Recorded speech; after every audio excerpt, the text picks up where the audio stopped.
Hey guys, Justin Nelson here again with another episode of the Delegation Roundtable, also formerly known as the Leverage Podcast. And as most of you guys know, this is one of our brand new studios that we just opened up yesterday. So our guest is getting the honor to help me break it in. We actually have a mutual friend of ours who she doesn't even know yet is actually coming into studio here in about an hour to hang out and do an in-person with us.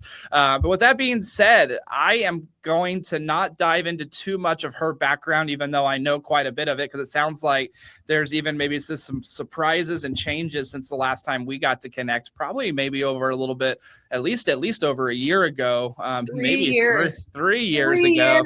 So I'm just going to let you dive in. I'm going to let you introduce yourself, tell everybody, we'll deep dive a lot of stuff, but maybe just kind of give them the surface level of like what you've been up to and give us a little bit of background on, even maybe remind me what we had going on back in the day. Yeah, absolutely. Well, hello, everyone. My name is Stacy Raske. I specialize in authority architecture, anything to help you monetize your genius and make it scale beyond you. So creating greater capacity and greater leverage is such a vital part of that journey.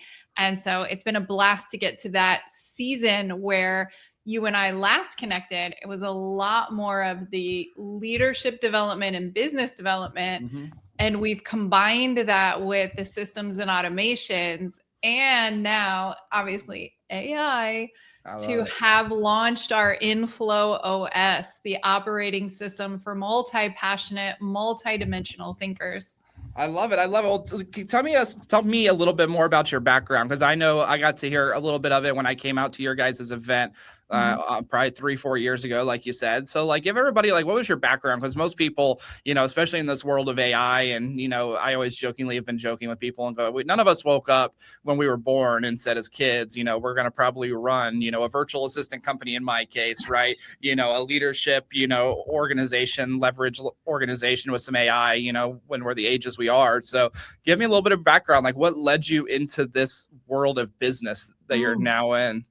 Yes, such a great question. Well, it's funny too, because it's like, I think I was always called to be an entrepreneur. My first gig was actually at 10 years old, hosting kids' birthday parties. And I was navigating 5, 6, and 7-year-olds and doing face painting and running all the games and doing all the stuff. So it was basically seeing a problem and finding an easy solution to fix it. And so it's inevitably how I've always looked at the world. I could see the patterns and see the gaps that usually a lot of other people couldn't see, which was actually really good when I had opportunities to do things on my own.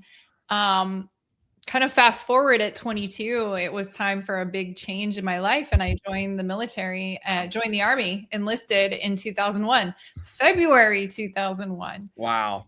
So basic training, AIT. Then I went to biowarfare detection school. 9/11 happened. Anthrax was mailed a few days later to that Pentagon. Yeah. And so there I am deployed to Ground Zero DC, cleaning up anthrax right after 9/11. Wow. And then Frontlines Iraq in 2003. Got hurt on that deployment. And so it sort of derailed this very disruptive pathway of just kind of doing things on my own terms. And it's funny how quickly I went back to the should story. The stuff that parents, my entire life, my parents, my family are like, you should go to college. You should get the corporate job. It's safe. You should do ABC for all of the American dream. And so I did. I got my degree. I graduated. I got recruited by big pharma, like uber corporate. I'm a pharmaceutical chemist. And I'm checking all the boxes of the American dream, right? I've got the house and the cars and the corporate job and the vacation homes and all the things that I was told would make me happy. And that entire life of being who I thought I should be was at such a consequence of myself and my soul. And so I self-medicated.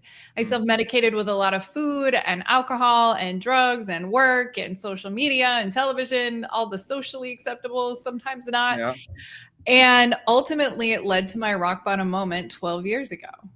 And what came out of that moment was realizing that that was the last time I was actually suicidal. I woke up the next day with a powerful lesson and insight that I'm done trying to control anything other than myself. And what I realized now in hindsight was one of my friends said this the best way, is that I didn't actually want to end my life, but what needed to die was that identity. So fast forward to today, 155 pounds total is what I've lost. Got off all my meds, completely transformed my life, started 2 businesses, hired my husband, moved across country, built the real dream life based not on who I should be, but who I'm meant to be. And then in the last 12 years, best-selling book, TED Talk, speaking all over the world. I mean, the most recent invitation was like, I think now the new checkbox on the list of like media and exposure is not just the speaking gigs and the big events. Now it's like, oh, you just got invited to speak at Necker Island at an event with Sir Richard Branson. I'm like, okay, is this what we're doing now? Like, I love that. I love that. So when you're coming out of obviously the military, forming your identity, like how did you determine like what your first business was going to be? Because like I always get this thing. There's a million businesses in the world, and maybe we'll go a little bit deeper on this as well. Yeah. I find a lot of business owners I know, and so it's kind of a 2-part question. First question is like, how did you choose the business? Like, were you always in this leadership development business, or did you jump a few things? My second question would then kind of be like, there's a lot of followers on here, and I even had a mastermind that's going on right now outside these doors, and there's a lot of people in that room.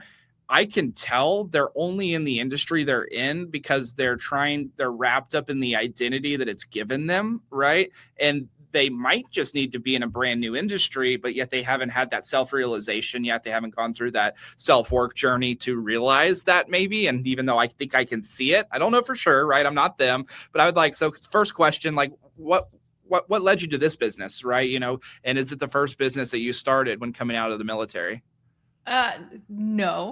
No, it's, I always think of it as like entrepreneur year is 90 days because we're pushing and growing and changing and evolving and responding to that so fast that what we do in 90 days exceeds what most people do in a year, and some not even in a decade. Right? So it's like, oh yeah, entrepreneurs become an old soul very quickly.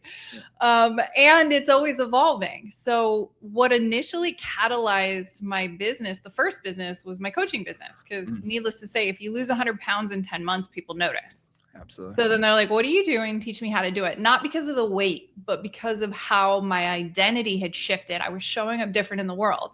So everything that I've done since then, I've always been my first client.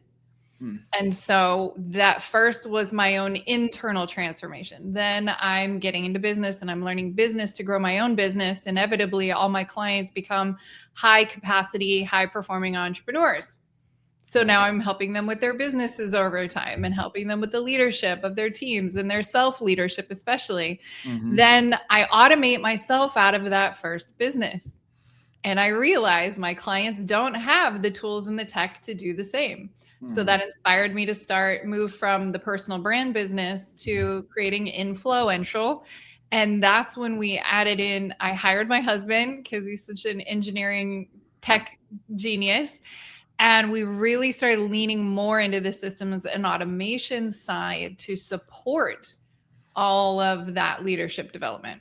Nice. And then we ended up really evolving into shutting down coaching because I knew it was kind of the end of the era, right? I've always been on that cutting edge and could see when things are coming down the lane. And I was like, this is not about, helping people get to the best version of themselves. The next iteration is removing myself from being a service provider, breaking people out of the coaching trap, and actually focusing on execution and implementation. Because I'm like, at the end of the day, that's the result, is where's the gap and what needs to happen to close the gap. And like, let's just collapse time. And inevitably, as I'm learning AI and always being an innovator and an early adopter, I ended up agentifying my entire program. So now what used to take months or years to get to in like coaching and doing the work and all of that, we're collapsing into hours, days, or weeks at the most for people to now execute. I love that. Well, let's just go down that rabbit hole for a second then. Like, what would you say is like, and not even, you don't have to get into your program yet. We can get into that here in a minute, because I know a lot of people will want to hear about kind of what you do more in that sense. But what's the biggest thing that AI has been able to give to you? Because they hear the word agentify, and people might think like, oh, she's got some awesome prompts, or hey, she's got some awesome, whatever. Like, I think a lot of people think that's like what agentify means, or they think that's what AI is meant for. Is I ask it a question and it gives me a faster answer. So like for you, who's built something like that, what are the biggest things you're seeing people do with AI right now, or that you're using AI for at this level? Okay. No, well, first I'm going to call out the real thing. So for all my fellow ADHD, high capacity entrepreneurs who are big visionaries, who can easily squirrel and shiny object, I'm totally talking about myself as well here. I am going to call you out and say AI has just become the new pretty face for your procrastination, chasing efficiency, losing effectiveness, and are still hiding in the hustle. Yes, I love that. True story. I love that. If I had it ready, I made a Facebook post. I think it was yesterday, and I said something along the lines of like, "Hey, John, your new Claude Code app has still not made you $1 million yet. You've been working on it for, And it was funny. All my friends named John went, "Are you calling me out right now?" And it was because they're all doing I'm selling my Claude skills. We had in our mastermind yesterday, we were talking just all about AI, and I was like, hey, for me, AI is going to need to do one of three things, right? It either is going to need to, number one, save me some money, right? If I'm going to go out there and create a software, it needs to save me money. So I need to replace something, or AI needs to do something faster than what I could do it, or it needs to make me money, at some level. And I think I love your procrastination. So what are some tactical examples that you got people doing, or that you're using AI for to save time, money, efficiency? So the biggest thing that's been I've really leveraged AI for is one, learning very quickly that if you're prompting, you're already behind the curve. This is about learning how to not treat AI as a tool, but really leverage it as an asset, like team. Yep. Because when you start leveraging it in that way and having these conversations and creating context for these conversations, what I've been able to do is really collapse time and accelerate results. But I had to understand that this is about functioning from a state of greater clarity. So it's forcing clarity when a lot of us can sit in the distortion and the noise and actually, again, hide in kind of all of that for a while. So it's really forcing a level of clarity to be able to communicate in a way that if I can communicate to basically a system that's trying to understand context, but if it doesn't have anything, you don't give it, because we're losing the nuance of humanness, that clarity in itself is collapsing time. Then I'm having a free flow conversation anytime I'm inspired. And just the ideation is fantastic. Now, the most important thing that's also been helpful is making the idea to execution pathway easier. That's really the gem of any of the AI opportunities, right? To really leverage, okay, here's my idea. You get the feedback, you can pressure test it, you can do the research, you can just literally from idea to implementation of something in minutes to hours.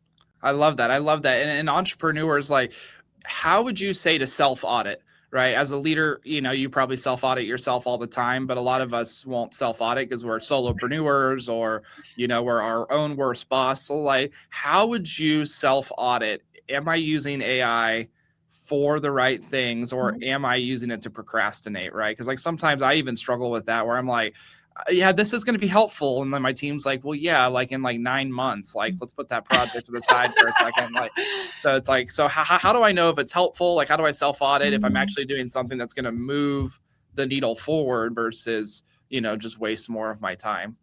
Well, that's such a fantastic question, because you're really getting to the root of this point of leverage. Is the biggest leverage point is having that that person, the AI that you can bounce these ideas off of in sort of a strategic and analytical sense. Because people are like, well, what about all these questions? I'm like, have you asked your AI? Like, your AI will tell you, but you have to design it not to be this, like kind of sycophantic, like ego fueling, like, you're amazing. That's a fantastic idea. No, I actually designed my first strategic thought partner that says, look, you are having this conversation. You're not, this is not just about agreement. Mm-hmm. This is about a collaborative environment. I'm going to bring you ideas for the purpose of stress testing to see, does this make sense?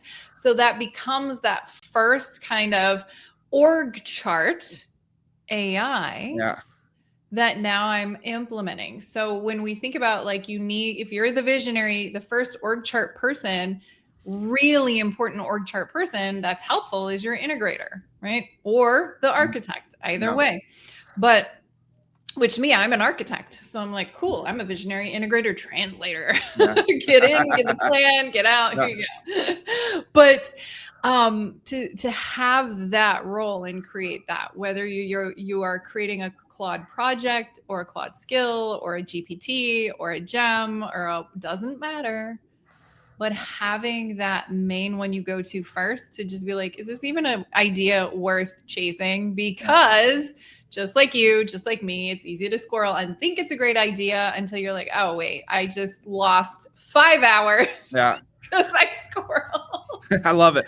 Would you say there's like this is a weird question, I've never thought about it before, but would you say, is there like a minimum threshold that someone should have in their business before they use AI? Like, part of me says, like, I think someone should be able to make $5,000 a month without the use of AI, or else it's just a distraction, right? Where others might go, why would we delay ourselves growth? And I should be using AI from the start. I kind of lean more in the camp of, like, with all the technology in the world, if we can't get to 5-10K a month in income in our business, right? We probably shouldn't be playing with AI yet, right? But like, I'd love to hear your thoughts on that, because I don't want to discredit people that aren't there yet and say don't use AI. But I'm also think, like you said, it could be such a distraction if you're not careful.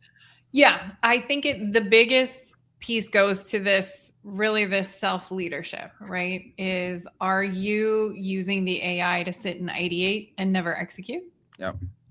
Or are you leveraging it by creating at least a think tank partner to just bounce these ideas off of, and then you take that and allow that to accelerate and implement? So I advocate for the use of AI from the strategic planning aspect, right? But not use AI to execute, because if you don't know how to do it, that's where the problem comes in. Now, for me, as from like the systems and automation side, yes, a piece of our ecosystem is GHL agency. Yep. And it is amazing how many people I'm like, look, if you're not consistently making at least 5, if not 10K per month, you do not need a CRM. Yeah. You don't need it. You don't need a website. You don't need any of it. Yeah. All of the tech becomes a block from people paying you. It isn't a should that you're shoving yourself into to think you have to have a website, that you have to have all this sexy stuff. I invested tens of thousands of dollars. I didn't have to start a business following Russell Brunson's free plus the cost of shipping. I did the whole thing. And there was nothing. And all it did was cost me money, rather than getting out there, talking to your ideal client and having just a payment link.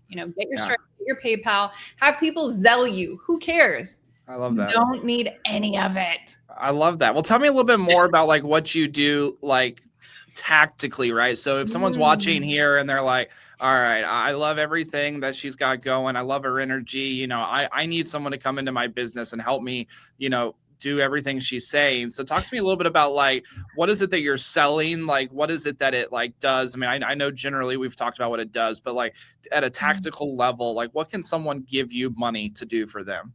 Yes. So if you are investing in your business, let's talk about all the people you sort of dimed out in the mastermind in the other room, Yeah, of right? course. Where you see them functioning from a state of misalignment. Mm, Right? Fundamentally, that's what it is.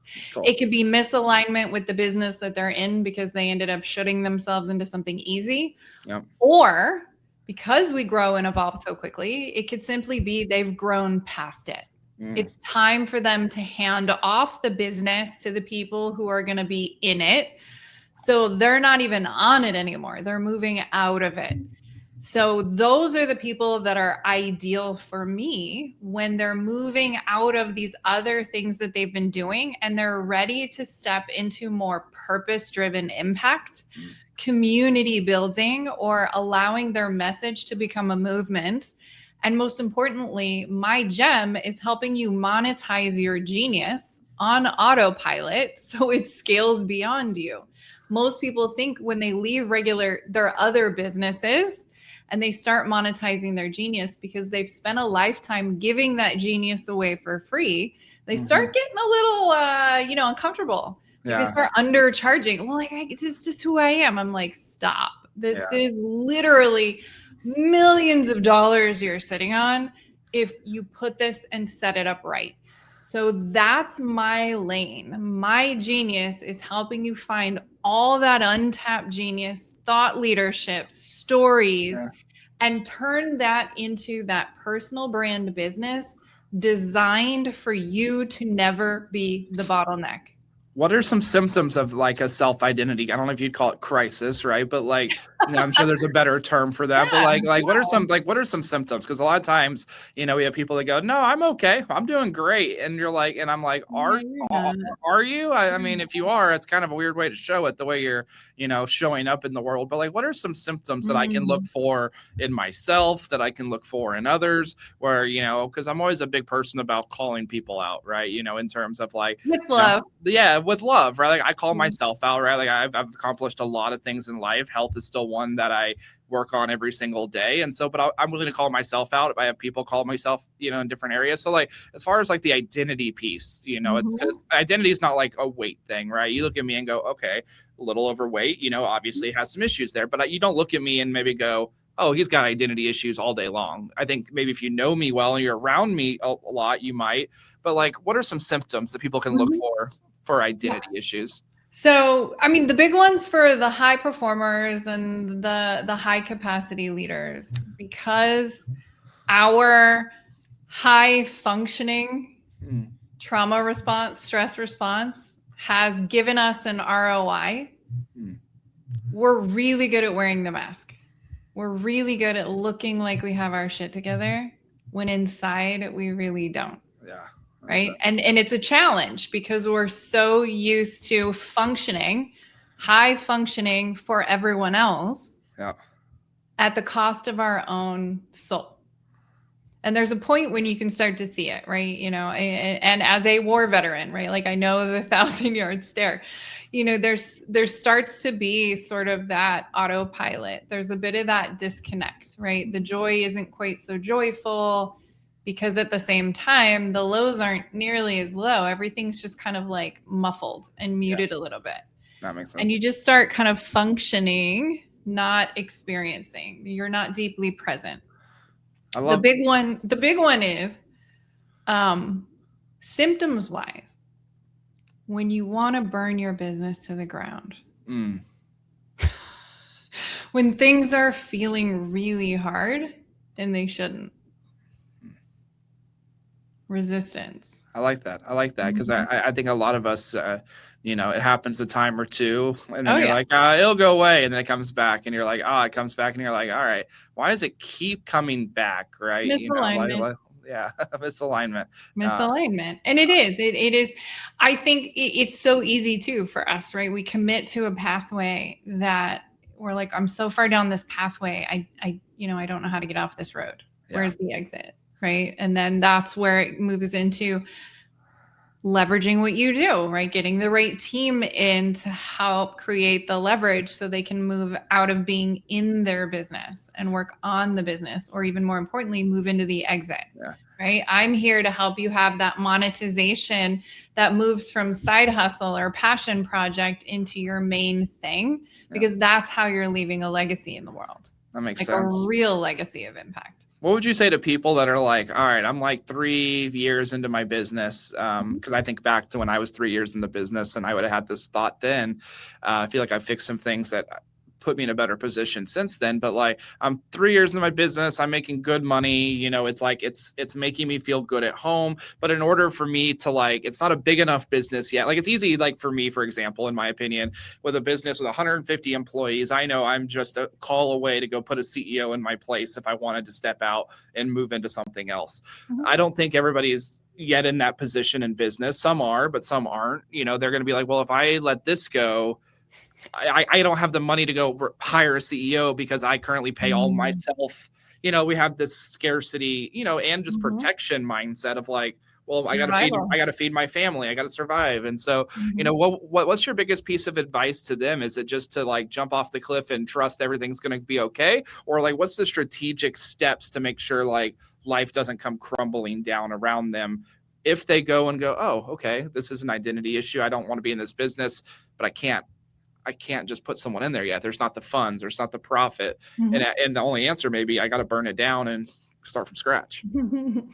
So I think the first awareness piece, and this is such a great conversation. So the first awareness piece is you're right on the identity. When you're in that point of resistance and friction where you feel like you want to burn it to the ground and you're projecting that outward, right? You're looking outward. Everything feels hard. It's this deep misalignment. Everything is just off. The first important thing to know is all of that stuff is the external symptoms of what's happening internally. What's actually happening is burning away the old identity of who you were to make space for who you're stepping into, because you've done the big stuff, right? You did the big stuff for 3 years. You're like, right? And it's that awkward in between. It's the awkward in between to say, okay, I was at the center of everything. So I've inevitably made myself the bottleneck because I was building the plane while I was flying it. Yeah. And this is an important piece because this creates a ton of guilt and blame and shame. Again, for all of us, we put this extra burden on ourselves when we say, shit, how do I get out of being the bottleneck in my business? I can't go on vacation, or I can't take that time off, or if there's any little thing where I'm not proving, performing, being visible because I'm tied to the growth and success of the business, if I stop, the business stops, which means you don't have a brand and you don't actually have a business, you have a performance. But the most important thing here is to recognize it's simply architecture by design. You accidentally designed yourself on purpose, but accidentally, because you don't know what you're doing when you first get into it, you designed yourself to being the bottleneck. But when you realize that it's external architecture, you made the systems for that to be the case, you can actually design a different architecture to change it. That totally makes sense.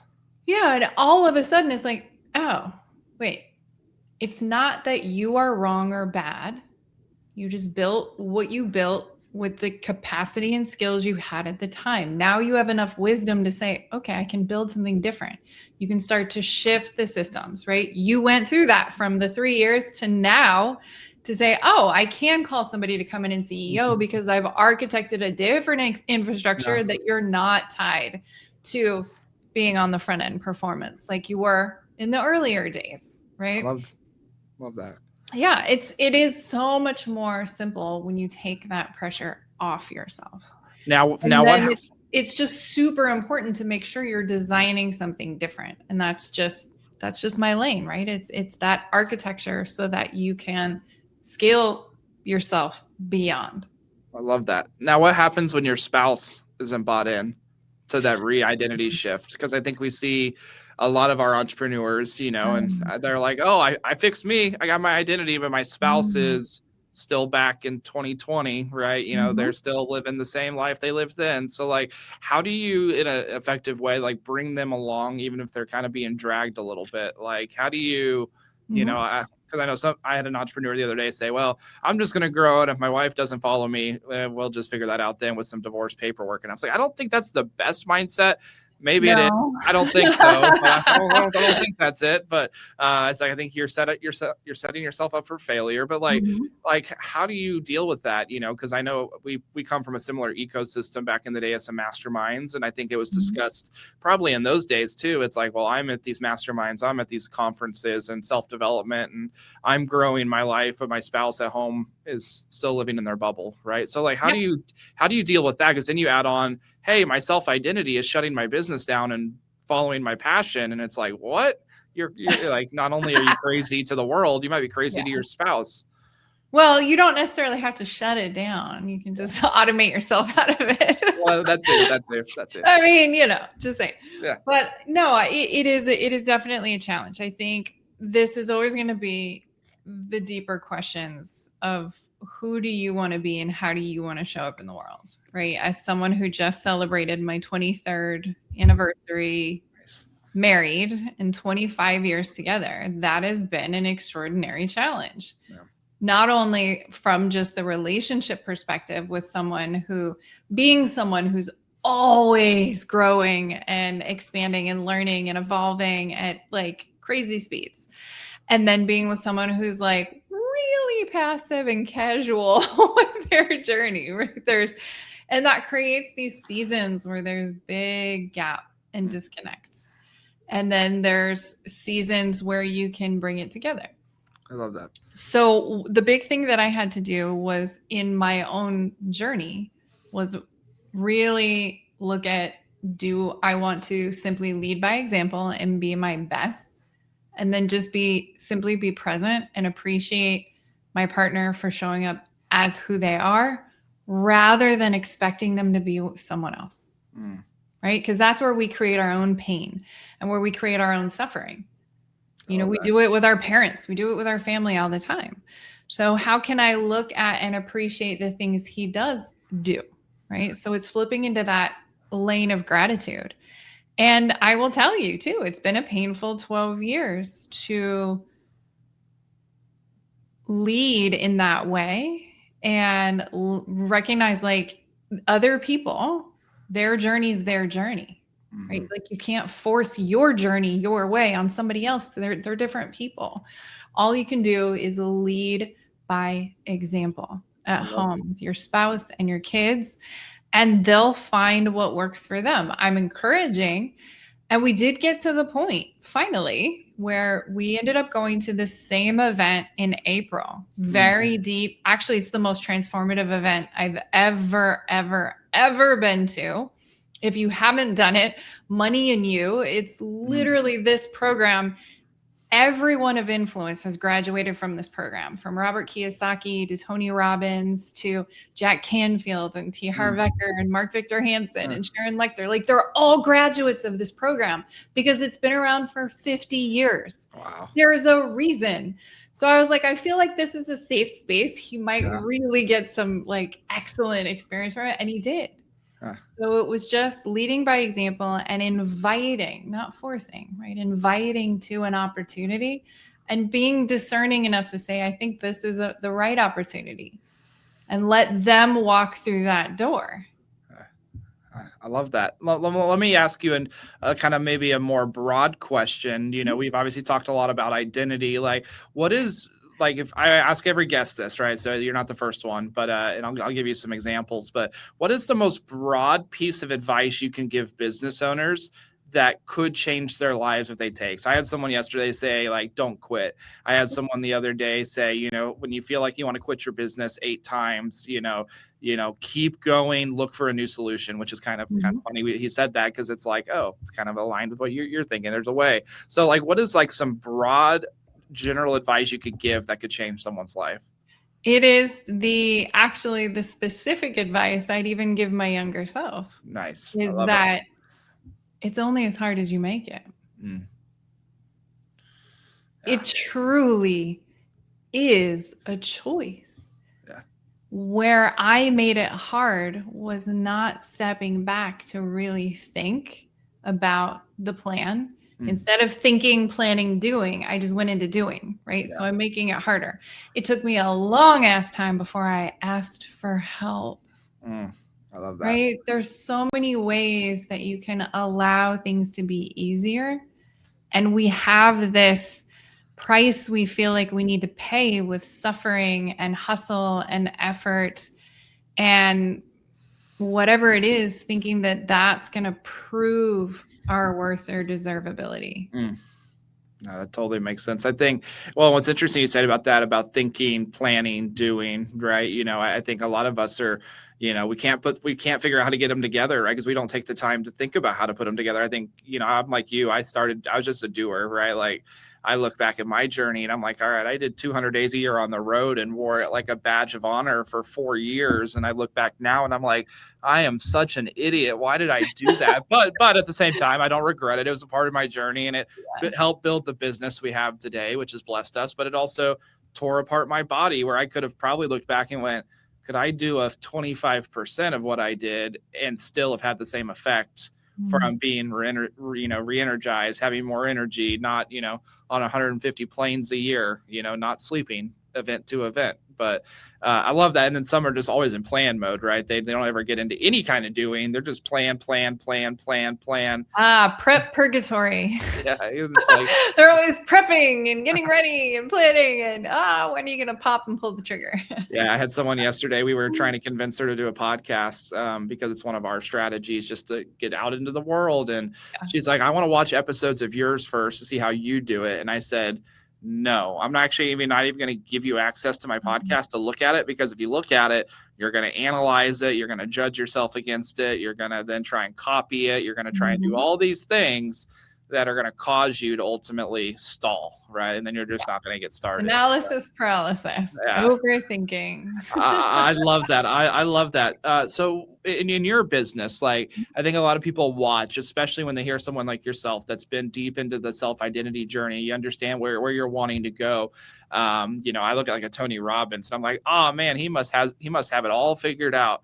And yet one of my good buddies here, Ben, who's our CMO, he always says, ask every single person you meet, what's the biggest challenge that they have in their business right now? Because it humanizes them. So like, I always like to ask my guests, what's the biggest challenge you're having in your business right now that you're currently working on solving? So the big thing that we're working on solving right now is moving from beta test to full production of our AI agentic pantheon, right? This team of amazing AI fueled experts and specialists and advisors and operators and all of that. And I did do the first imperfect action where I was like ideating on it and planning for 6 months, right? Reasonably. Then I was like, whoop, time to rip off the Band-Aid. So I'm like, I'm going to sell it, then I'm going to make it kind of thing, where I was like, well, let's do it in a tiny container of a sprint. Let me do the building authority in an AI world masterclass, because it's a very unique strategy to being the recommended expert through the LLMs, right? And this is not AEO, GEO stuff. Of course. Yeah. So I was like, all right, let me just pull the trigger, do the masterclass. We had people enroll. I'm like, sweet. I'm like, you guys, we're going to start the trainings next week. I'm going to record the trainings live. And like 2 days later, they finally got access to the first agent. Like we did the training and then, oh, here's your first agent. Yay. So like literally I was like, nope, here we go. We're testing it. There's some market demand. Let's do it in a small container. Everybody loved them. And I was so transparent. I'm like, you guys, I'm building this with you in real time. So I want all the feedback, push them, break them, tell me what's happening. And they were so excited to be a part of it. And now we get to move from that into the full rollout. So it's a lot of learning, dev and AI and a lot of that stuff. And it's seeing my old habits, right? Of it's easy for me to lean in to do it myself. So I'm having to be mindful of what do I actually need to do and learn and understand, and what can I hand off? Yep. So there's some of that, like from a personal perspective, it's like new level, same devil. I'll do it myself. And, and that's not always the highest service to the whole ecosystem, because Yeah. it's not just about me anymore. It's our entire lives. Is my husband and I work in the businesses together. So everything that we have, Yeah. is dependent on us having this working, yes, and not at the cost of health or life or marriage Yeah. or anything else. I love that. The last question I ask kind of tag teams on that one. And it's always like, if there's one thing a listener, it's one of my favorite questions, because again, it takes us off a pedestal that people put us on, even if we don't ask to be put on it. Like, what is one thing that if a listener has a connection to, they have, that you might be looking for that would help take your business to the next level? So it could be more beta users. It could be, I need a connection to someone in this world. I'm looking to make a hire like this in the future. I need someone with bigger brains than me to fix this problem that I don't currently have. Like, that's always one for me. It's always like, I need someone smarter in this area of my business to come in and solve an issue. So for you, if you got a listener on here listening, they'll obviously have access to all your information down below and all the things you're up to. I'll make sure to link all the special links and things you guys can buy, from her. All things amazing. Highly recommend from my side. But like, what's one thing that someone could reach out to you and be like, hey, I listened to your podcast. I have that connection. I have that, whatever it may be. Yeah, absolutely. So I would say my ask is two sides. One, I inadvertently have moved myself into being an AI dev team. And as great as Codex and Claude Code and all of those things are, if you specialize in development, apps, and or more importantly, AI, that would be immensely supportive to this next season. Nice. And then the other would be more from the corporate side of brand building, really how I bring authority architecture that I do for the individual founder, monetizing their thought leadership. I have the corporate and enterprise level of that as well for the C-suite, the management. So it's a different approach to leadership from a very tactical methodology for building authority that is based on influence as opposed to like control and micromanaging and dysfunctional leadership.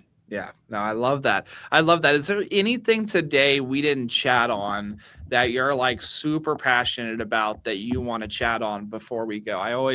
Sometimes the conversation takes us different ways than we initially may have. So is there anything that you got exciting you that you want to chat about, or, you want to throw out into the ecosystem before we go? Sure. Well, what I think is really exciting is always being a product of my own process, right? So it's in real time. So I'm going to do a series because I realize I'm like, okay, I'm building all this stuff, but everybody wants to see the ugly in between. So I'm going to start making it public availability over the next 3 months. I'm going to do twice a month, just live architecture builds. So people can see what we're doing, how quickly it's generating an ROI. They get to see it in real time to help support their ideas and their projects and all of that. Because that's what people want. They want the behind the scenes, not just the finished product. Yeah. And then really understanding that doing business as though it's 2030 and beyond is we've moved away from transactional business, which means the linear business model is dead.